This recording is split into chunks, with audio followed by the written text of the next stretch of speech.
Malam itu, ketika hujan mengguyur atap rumah kontrakan mereka, Arga baru saja keluar dari kamar mandi dengan hanya handuk melilit di pinggang. Ia tidak menyangka akan menemukan ibu mertuanya, Bu Ratna, berdiri di dapur dalam balutan daster tipis yang basah terkena air rembesan dari atap bocor. Sorot mata Bu Ratna menyiratkan sesuatu yang tak biasa, dan diamnya justru berteriak lebih lantang dari kata-kata. Arga, 28 tahun, seorang pria asli Surabaya, berwajah teduh, pekerja keras, baru 2 tahun menikah dengan anak perempuan Bu Ratna. Ia sopan, perhatian, tapi menyimpan trauma masa kecil yang membuatnya sulit terbuka secara emosional, kecuali kepada orang yang membuatnya merasa terlihat. Bu Ratna, 48 tahun, ibu mertua Arga, seorang janda yang bisu sejak mengalami kecelakaan motor 6 tahun lalu. Ia tinggal bersama Arga dan anak perempuannya karena sudah tidak punya siapa-siapa lagi. Meski bisu, tubuh dan tatapannya memancarkan kehangatan sekaligus misteri. Bahasa tubuhnya adalah dunia tersendiri. Dewi, 27 tahun, istri Arga, wanita karir yang sibuk, sering pulang larut malam, dan akhir-akhir ini terlalu sering mengabaikan Arga. Tidak menyadari bahwa pernikahannya sedang renggang secara emosional. Malam demi malam, keheningan di antara mereka bukan lagi sekadar jeda antar percakapan, melainkan ruang yang perlahan terisi dengan tatapan, gestur kecil, dan kebetulan yang terlalu sering terjadi. Suatu sore, ketika Dewi masih di kantor, Arga pulang lebih awal karena demam. Ia merebahkan diri di sofa ruang tamu. Tanpa suara, Bu Ratna datang membawa semangkuk sup hangat dan menatap Arga dengan ekspresi khawatir. Ia duduk di lantai, tepat di depan Arga, dan mengelus keningnya perlahan dengan handuk hangat. Sentuhan itu membuat dada Arga terasa sesak, bukan karena sakit, tapi karena ada sesuatu yang selama ini hilang, perasaan dicintai tanpa syarat. Mereka mulai mengembangkan cara berkomunikasi yang unik. Isyarat mata, jari yang menulis huruf di meja makan, atau sekadar senyuman yang pelan-pelan jadi candu. Hingga suatu malam, ketika listrik padam dan hujan turun deras, Arga membuka pintu kamar dan menemukan Bu Ratna sudah di sana, duduk di ranjangnya sambil membawa bantal. Ia hanya menatap Arga dengan mata lembutnya, lalu menunjuk dada sendiri, kemudian ke Arga. Tak ada suara, tak ada kata. Tapi bagi Arga, itu lebih dalam dari pengakuan cinta. Ia tahu saat itu bahwa batas telah dilewati, dan malam itu tak akan sama lagi. Arga berdiri terpaku, napasnya berat, jantungnya berdetak keras, bukan karena takut, tapi karena terjebak dalam pusaran emosi yang selama ini ia tahan. Pandangan Bu Ratna tak bergeser sedikit pun, seolah sedang menunggu keputusan. Arga menutup pintu perlahan, membiarkan gelap dan suara hujan menjadi satu-satunya saksi. Ia berjalan mendekat, lalu duduk di tepi ranjang.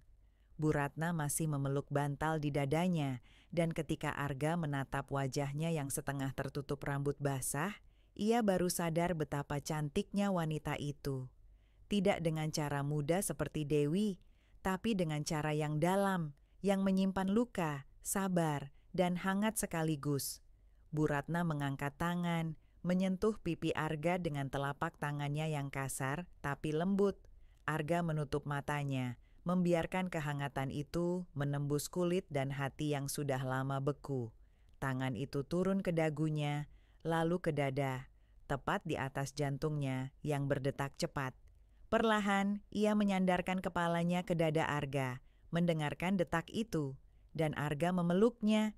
Tak ada kata, tak ada suara, hanya pelukan dua manusia yang sama-sama kesepian di rumah yang sama, tapi selama ini terpisah oleh norma dan rasa bersalah. Pelukan itu lama, terlalu lama, sampai akhirnya Bu Ratna menarik diri, menatap wajah Arga dengan sorot mata bertanya, "Apakah boleh? Apakah ini salah?" Arga menjawab dengan diam yang sama, tapi tangannya bergerak, menyentuh jemari Bu Ratna, menggenggamnya perlahan, lalu membawa tangan itu ke bibirnya. Ciuman ringan, penuh rasa bersalah, penuh hasrat yang lama tertahan. Saat itu, tidak ada istri, tidak ada menantu, tidak ada mertua, hanya dua jiwa yang merasa dilihat dan didengar tanpa suara. Dan malam itu, di tengah dinginnya hujan dan gelapnya kamar, Bu Ratna berbaring di samping Arga. Tubuh mereka saling mencari, saling menyembuhkan luka yang selama ini dipendam. Tidak ada jeritan, tidak ada panggilan nama, hanya desah dan helaan napas yang tertahan dalam dada.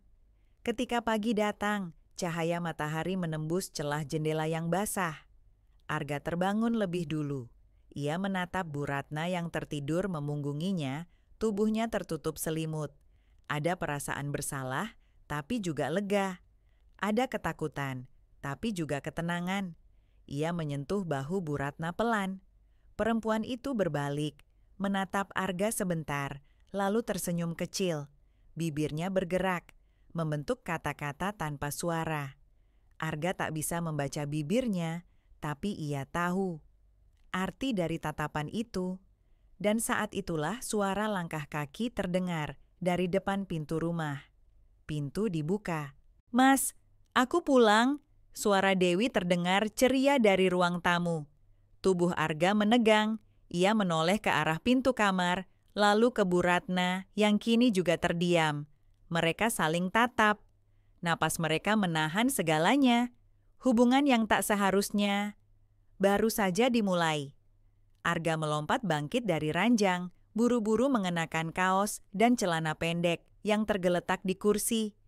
Jantungnya masih berdegup keras, bukan hanya karena rasa panik, tapi karena kulitnya masih hangat dengan jejak Bu Ratna semalam. Ia menatap ke arah wanita itu yang duduk diam di sisi ranjang, membetulkan selimutnya dengan gerakan pelan. Tak ada kepanikan di wajah Bu Ratna, hanya tatapan tenang. Terlalu tenang untuk situasi seperti ini.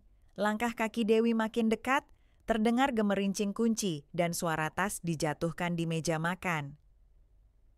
"Bu, Mas Arga," panggil Dewi dari luar. Arga bergegas keluar kamar. "Iya sayang, aku tadi tidur," ujarnya cepat sambil menutup pintu kamar dengan sedikit dorongan ke belakang. Dewi memeluk Arga sambil mencium pipinya. "Maaf ya pulangnya malam terus, tadi lembur gara-gara sistem error." Ia menatap wajah Arga yang kaku. "Kamu nggak apa-apa?" Arga mengangguk sambil memaksakan senyum. "Cuman agak meriang tadi sore, tapi udah baik kan?" "Bu di kamar ya?" tanya Dewi sambil melongok ke arah pintu kamar ibunya. "Iya," jawab Arga cepat. "Tadi ngelap-ngelap air bocor, capek kali." Dewi berjalan ke dapur, membuka kulkas, dan mulai sibuk menyiapkan air hangat. Sementara itu, Arga kembali ke kamar Bu Ratna, masuk pelan dan menutup pintu dari dalam. Wanita itu masih di ranjang, sudah duduk bersandar sambil memeluk lutut.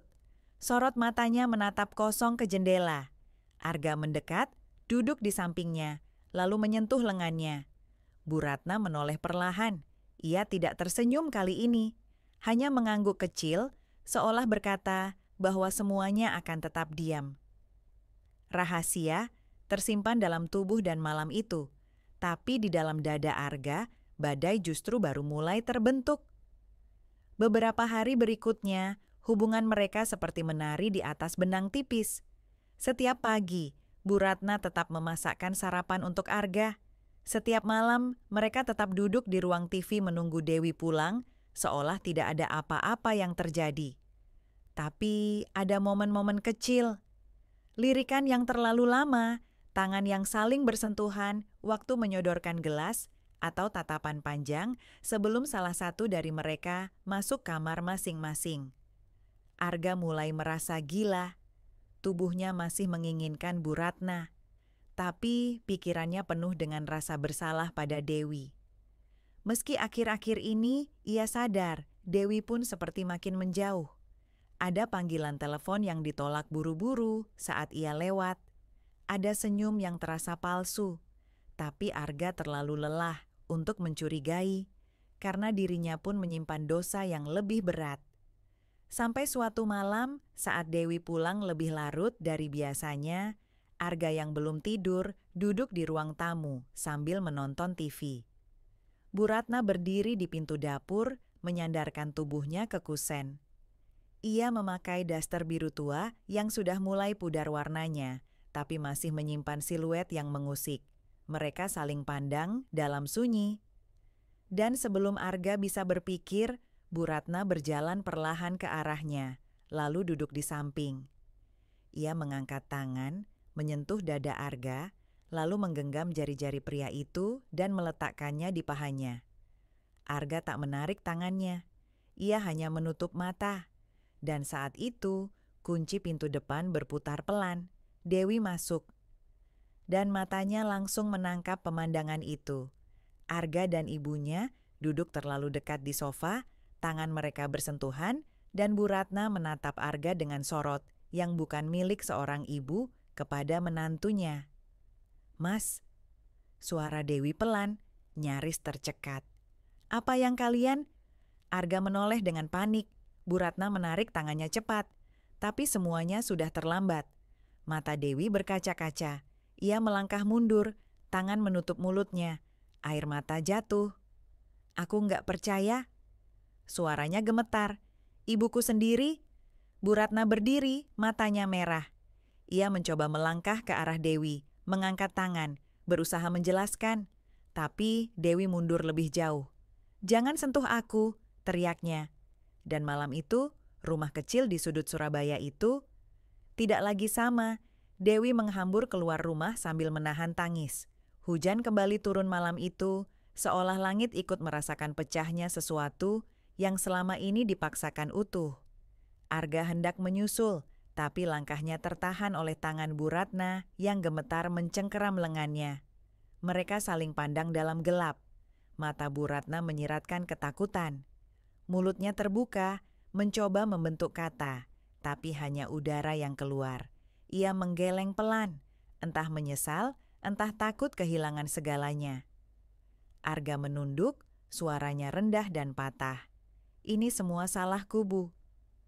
Bu Ratna menggeleng lebih keras, lalu menepuk dadanya sendiri. Ia menunjuk Arga, lalu menunjuk dirinya sendiri. Gerakan itu seperti berkata, "Bukan cuma kamu, aku juga menginginkannya. Aku juga salah." Di luar, suara pintu pagar dibanting keras. Arga tak tahan lagi. Ia berlari menyusul Dewi yang sudah berlari ke arah jalan utama, tak peduli dengan hujan yang merendam pakaiannya. Tapi Dewi sudah masuk ke dalam taksi online yang entah dari mana datangnya. Ia sempat menoleh, dan untuk sesaat, pandangan mereka bertemu, penuh luka, kecewa, dan kebencian. Arga berdiri mematung di tengah hujan, tubuhnya basah kuyup. Di belakangnya, Bu Ratna berdiri di ambang pintu, wajahnya pucat, matanya basah, dan tubuhnya gemetar. Ia bersandar ke kusen pintu seperti akan roboh, lalu perlahan-lahan menutup pintu dan menguncinya dari dalam. 3 hari setelah itu, rumah menjadi sepi. Dewi tidak pulang, tidak menghubungi, tidak membalas pesan. Arga tetap bekerja seperti biasa, tapi setiap malam ia pulang ke rumah yang senyap. Ia tidur di sofa, dan Bu Ratna tak pernah keluar kamar. Sampai suatu malam, saat Arga baru saja mematikan televisi, pintu kamar Bu Ratna terbuka perlahan. Wanita itu muncul, tubuhnya kurus, wajahnya pucat. Ia melangkah pelan ke arah Arga, lalu duduk di lantai di depan sofa, seperti malam saat ia merawat Arga yang demam. Tangan mereka kembali bersentuhan, tapi kali ini tidak ada gairah, tidak ada hasrat. Hanya 2 orang yang sama-sama menanggung beban, sama-sama kehilangan, dan sama-sama tahu bahwa apa yang mereka lakukan telah menghancurkan sesuatu yang tidak bisa diperbaiki. Bu Ratna menatap Arga dalam-dalam, lalu membuka mulutnya perlahan. Tidak ada suara, hanya gerakan bibir yang pelan tapi jelas. Arga menatapnya, mencoba membaca, "Maafkan aku." Dan malam itu, mereka hanya duduk di ruang tamu yang gelap, bersebelahan, tanpa menyentuh. tanpa bicara, tapi seluruh tubuh mereka dipenuhi suara yang tak pernah terucap. Beberapa hari kemudian, Arga pulang lebih larut dari biasanya. Ia sengaja menenggelamkan diri di kantor, berharap kelelahan bisa membuat pikirannya berhenti memutar ulang malam itu. Wajah Dewi yang hancur, tatapan Bu Ratna yang remuk, dan rasa bersalah yang menggumpal di dadanya. Tapi saat ia membuka pintu rumah malam itu, ada yang berbeda. Aroma wangi masakan menyambutnya. Lampu ruang makan menyala hangat. Di meja ada 2 piring nasi dengan lauk sederhana, dan di tengahnya semangkuk sayur bening. Sesuatu yang belum pernah ia lihat lagi sejak kejadian itu. Bu Ratna berdiri di dapur, memunggungi Arga. Ia mengenakan daster putih bersih, rambutnya disanggul rapi.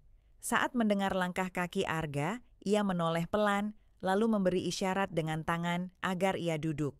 Arga hanya bisa menatapnya, ragu, tapi ia mengikuti. Mereka makan dalam diam. Tidak ada suara, hanya denting sendok dan mangkuk. Tapi justru dalam keheningan itu, mereka bisa saling mendengar. Arga tahu ini cara Bu Ratna meminta maaf, dengan menghidangkan makanan, dengan menjaga rutinitas rumah yang sempat hancur. Setelah makan, Arga berdiri, hendak membuang sisa nasi ke tempat sampah. Tapi saat ia melewati Bu Ratna, wanita itu menyentuh pergelangan tangannya, lembut, perlahan, dan ketika Arga menoleh, ia melihat sesuatu yang belum pernah ia lihat di mata Bu Ratna selama ini. Rasa takut ditinggal. Bu Ratna membawa Arga ke kamar, tidak dengan dorongan, tidak dengan hasrat, tapi dengan langkah pelan dan tangan yang gemetar. Di dalam kamar, ia duduk di tepi ranjang, membuka laci, dan mengeluarkan sebuah buku catatan lusuh. Ia menyerahkannya kepada Arga. Dengan jari-jari gugup, Arga membuka halaman pertama. Tulisan tangan Bu Ratna memenuhi halaman itu, huruf demi huruf, penuh tekanan, seolah tiap kata dipaksakan keluar dari tubuh yang bisu. Di sana tertulis, "Aku tahu ini salah, tapi malam itu, saat kau memelukku, aku merasa hidup lagi." Halaman demi halaman dipenuhi pengakuan Bu Ratna tentang kesepiannya setelah suaminya meninggal, tentang rasa bersalahnya membebani rumah tangga Dewi, tentang bagaimana tiap malam ia mendengar Arga mengeluh pelan dalam tidur, menyebut nama Dewi, lalu menangis dalam diam, tentang bagaimana ia perlahan, tanpa sadar, jatuh pada laki-laki yang seharusnya tidak boleh disentuh hatinya. Arga menutup buku itu dengan tangan gemetar. Bu Ratna menatapnya, duduk diam seperti patung, menunggu dihakimi atau ditolak. Tapi Arga hanya menghela napas panjang. Ia duduk di sebelah Bu Ratna, memeluk tubuh wanita itu dengan pelan, dan membiarkannya bersandar di dadanya. Tidak ada gairah, tidak ada ciuman, hanya pelukan, hanya tubuh 2 manusia yang rapuh dan kehilangan arah. Dan ketika malam makin larut, Bu Ratna meraih tangan Arga, membawanya ke ranjang. Kali ini bukan dalam nafsu, tapi dalam rasa lelah yang terlalu berat untuk ditanggung sendiri. Tubuh mereka kembali bersatu malam itu, bukan sebagai menantu dan ibu mertua, tapi sebagai 2 orang yang tahu bahwa mereka telah memilih jalan yang salah, tapi tak mampu berhenti. Karena hanya di dalam pelukan satu sama lain, mereka merasa utuh. Pagi itu, matahari menyusup perlahan melalui sela tirai jendela kamar. Arga membuka matanya lebih dulu. Bu Ratna masih terlelap di sisinya, wajahnya damai, terlalu damai untuk seseorang yang hidup dalam dosa. Tapi justru di balik ketenangan itu, Arga merasa semakin terbakar oleh kegelisahan. Setiap detik bersamanya terasa hangat, tapi bersamaan juga seperti menggenggam bara. Ia beranjak perlahan, mengenakan kaosnya, dan keluar kamar tanpa membangunkan Bu Ratna. Di ruang tamu, ponselnya bergetar, sebuah pesan dari nomor yang sudah dikenalnya di luar kepala, tapi tak pernah lagi muncul di layar sejak malam itu. "Dewi, kita perlu bicara. Aku di kafe belakang kantor sekarang. Arga menggigit bibirnya. Napasnya tercekat. Ia tahu pertemuan ini bukan hanya tentang penjelasan, tapi mungkin tentang perpisahan. Setengah jam kemudian, Arga duduk di sebuah kafe kecil, meja pojok dekat jendela. Di depannya, Dewi mengenakan blazer hitam, rambut diikat sederhana. Wajahnya tampak lebih dingin dari yang Arga bayangkan. Tak ada pelukan, tak ada senyum, hanya tatapan lurus. Aku nggak akan tanya kenapa, ucap Dewi membuka percakapan, nadanya datar. Karena apapun jawabmu, nggak akan bisa memperbaiki rasa hancur waktu aku lihat kalian malam itu. Arga menunduk. Aku nggak punya alasan. Bagus, jawab Dewi cepat. Karena aku nggak butuh alasan. Aku cuma mau tahu satu hal, Mas. Apa ibu yang memulai duluan? Pertanyaan itu menusuk. Arga menatap Dewi, ragu. Dan ia memilih diam. Diam itu menjawab segalanya. Dewi mengangguk pelan, menahan tangis yang mulai menggenang. Aku kira ibu bisu karena trauma masa lalu. Ternyata mungkin itu bukan karena trauma, tapi karena terlalu banyak rahasia. Arga menggenggam meja. Dewi, aku minta maaf, aku bersalah. Aku bingung, aku kehilangan kamu. Kamu kehilangan aku? Atau kamu memang mengharapkan dia? Suara Dewi meninggi. Kamu tidur dengan ibu kandungku sendiri, Mas. Kamu tahu betapa menjijikannya itu? Orang-orang di kafe mulai menoleh. Dewi menarik napas panjang, meredam amarahnya. Ia berdiri, meraih tasnya, lalu menatap Arga untuk terakhir kalinya. Aku akan bicara dengan ibu, tapi kamu, jangan coba-coba ikut campur. Kita selesai. Arga hanya bisa menatap punggung Dewi menjauh. Dunia seperti runtuh perlahan. Sore itu, saat Arga kembali ke rumah, suasananya senyap seperti biasa. Tapi ketika ia membuka pintu kamar Bu Ratna, kamar itu kosong. Laci terbuka, lemari kosong. Dan di atas meja ada kertas kecil bertuliskan dengan tangan gemetar. Aku pergi. Aku terlalu banyak merusak. Maafkan aku. Arga menjatuhkan dirinya di kursi, matanya kosong. Ia tak tahu harus kemana. Ia tak tahu apa yang tersisa. Ia hanya tahu satu hal. Ia mencintai wanita yang seharusnya tak boleh ia cintai. Dan wanita itu kini hilang. Malam itu, Arga duduk sendiri di teras rumah. Hujan turun lagi, seakan langit tahu.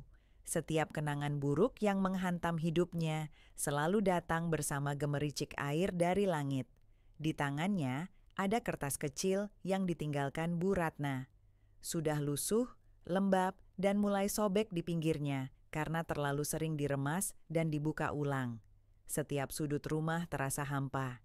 Tak ada aroma masakan dari dapur, tak ada langkah pelan dari ujung lorong, tak ada sosok diam yang menunggu di ruang tamu dengan mata yang selalu mencari-cari kehadiran Arga. Bu Ratna benar-benar pergi, bukan hanya dari rumah, tapi dari hidup Arga. Sejak kabar itu, Dewi tak pernah kembali. Tidak ada kabar, tidak ada pesan. Rumah yang dulu ramai oleh rutinitas kecil, sarapan pagi, suara sandal di ubin, suara TV menyala setengah volume, kini hanya menyisakan kesunyian yang menyiksa. Tapi yang paling membunuh pelan-pelan adalah rindu yang tidak bisa dilisankan. Rindu pada wanita yang bahkan tak bisa berbicara, tapi mampu mengisi celah-celah kosong dalam hati Arga dengan kehadiran yang tulus, dengan tatapan penuh pengertian, dan dengan kehangatan tubuh yang pernah membuat Arga merasa hidup, walau hanya sekejap. Sampai suatu malam, tepat seminggu setelah Bu Ratna menghilang, pintu rumah diketuk. Arga berdiri cepat. Napasnya terhenti saat dibuka. Bukan Dewi, bukan juga Bu Ratna, tapi seorang wanita muda mengenakan jaket krem dan kacamata bulat. Rambutnya sebahu dan wajahnya terlihat cemas. Kak Arga, sapanya lirih. Iya, saya Arga. Kamu siapa? Wanita itu membuka tasnya, mengeluarkan map plastik bening. Di dalamnya ada lembar-lembar catatan tulisan tangan dan satu foto, Bu Ratna muda, tersenyum lebar sambil menggendong anak kecil. "Saya Sari, keponakannya Bu Ratna," katanya pelan. "Tante Ratna tinggal sementara di rumah saya sekarang.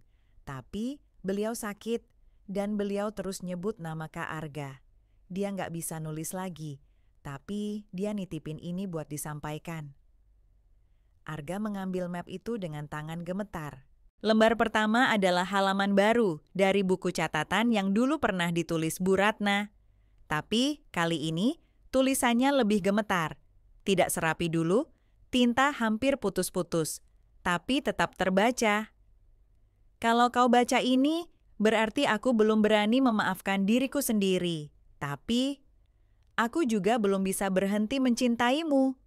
Arga tak mampu menahan air mata, dan malam itu juga ia tahu rumah ini bukan tempat tinggalnya lagi.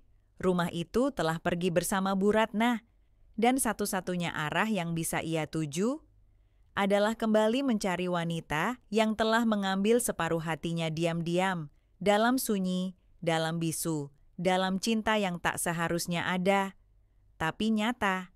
Beberapa jam setelah Sari pulang, Arga tak bisa duduk diam. Ia kemas satu tas kecil, meninggalkan pesan untuk Dewi. Kalimat pendek, jujur, dan menyakitkan. "Maaf, aku memilih pergi demi menyelesaikan apa yang belum selesai. Aku harap kamu bisa menemukan damai tanpaku, Dewi. Aku sungguh minta maaf. Aku mencintaimu, tapi bukan dengan cara yang benar." Perjalanan ke rumah Sari memakan waktu 5 jam. Jauh, menembus perbukitan kecil di pinggir Lamongan. Sepanjang jalan, Arga dihantui ketakutan. Ketakutan kalau ia datang terlambat. Ketakutan kalau Bu Ratna sudah benar-benar pergi dan tidak ada lagi kata yang bisa ia sampaikan. Tak bisa ia perbaiki, tak bisa ia genggam sekali lagi. Rumah itu kecil dan sederhana, tapi halaman depannya bersih. Ada pohon belimbing dan kursi rotan tua yang tampak familiar. Saat Arga mengetuk pintu, Sari membukanya cepat, seolah sudah menunggunya sejak tadi. "Tante di dalam," ucapnya pelan. Arga melangkah masuk. Di kamar yang temaram, Bu Ratna terbaring. Tubuhnya jauh lebih kurus, kulitnya pucat, tapi matanya terbuka. Dan begitu melihat Arga, mata itu langsung basah. Ia tak bisa berbicara.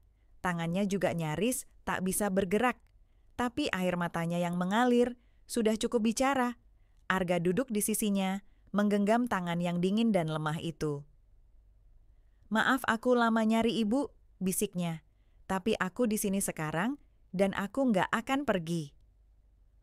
Bu Ratna berkedip. 1 kali, 2 kali. Itu caranya mengiyakan. Dan malam itu, mereka hanya berdua di dalam kamar sederhana itu. Tak ada suara selain napas Bu Ratna yang lemah dan detak jantung Arga yang kacau. Ia mengusap rambut wanita itu perlahan, seperti anak kecil yang takut kehilangan ibunya. Tapi Arga tahu, ini lebih dari sekadar kasih sayang, ini adalah ikatan yang tak bisa mereka namai, tak bisa mereka akui, tapi juga tak bisa mereka lupakan. Bu Ratna sempat menulis beberapa huruf di buku kecil di samping ranjang. Hurufnya tak jelas, tapi Arga bisa membacanya. "Tinggal." "Di sini?" "Selamanya?" Arga mencium tangan Bu Ratna dan mengangguk dengan mata yang basah. "Iya, Bu, selamanya." 9 bulan kemudian, desa kecil itu mulai mengenal sosok Arga sebagai suaminya Bu Ratna, walau tak pernah ada pernikahan. Mereka tinggal bersama di rumah kecil itu. Bu Ratna tak pernah pulih sepenuhnya. Ia tetap bisu, tubuhnya makin lemah, dan jarang sekali keluar rumah. Tapi senyum di wajahnya setiap pagi saat melihat Arga menyuapi bubur tak pernah hilang. Arga sendiri tak pernah kembali ke kota. Ia melepaskan pekerjaannya, menutup segala yang mengikatnya ke masa lalu. Termasuk Dewi, yang tak pernah lagi ia hubungi, walau 1-2 kali pesan dari mantan istrinya masih sempat masuk. "Kamu di mana? Ibu di mana?" Arga tak pernah membalas. Karena kini, satu-satunya yang ia jaga adalah wanita yang seharusnya tak ia miliki, Tapi ia tahu, hanya di samping Bu Ratnalah ia merasa pulang. Hingga suatu pagi, saat hujan turun ringan dan kabut menyelimuti halaman, Arga menemukan Bu Ratna tak bangun dari tidurnya. Tubuhnya tenang, wajahnya damai, dan di bawah bantalnya ada secarik kertas bertuliskan tangan lemah. "Kamu rumah terakhirku." Arga tak menangis keras. Ia hanya duduk diam di sisi ranjang, memandangi wajah yang telah menua itu dengan tenang, sebelum mencium keningnya sekali lagi. Dan untuk pertama kalinya dalam hidupnya, ia benar-benar sendiri, tapi tidak hampa, karena di dadanya cinta itu masih tinggal, dan akan tinggal selamanya.